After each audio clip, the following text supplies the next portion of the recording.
Mesdames et messieurs, pour votre rubrique éclairage de spécialistes, nous recevons pour vous le docteur Douyon Victorin, microbiologiste et professeur à l'université d'Abomey-Calavi. Monsieur le docteur, oui, au vu de toutes ces conséquences, qu'est-ce qui peut être fait selon vous pour limiter les grossesses précoces et non désirées?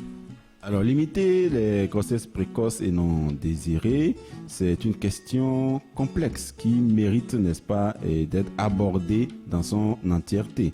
Nous sommes conscients aujourd'hui que l'âge d'activité sexuelle est de plus en plus précoce au niveau de nos jeunes amis, de nos enfants.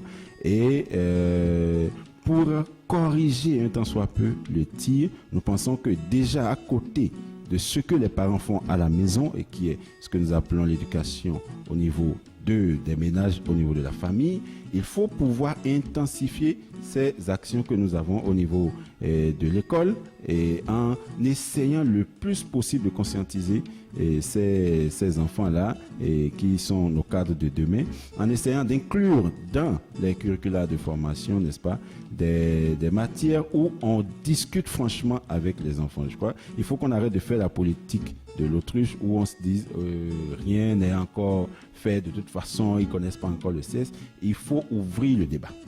Il faut parler avec les jeunes parce que de toute façon, la télévision en parlera à notre place.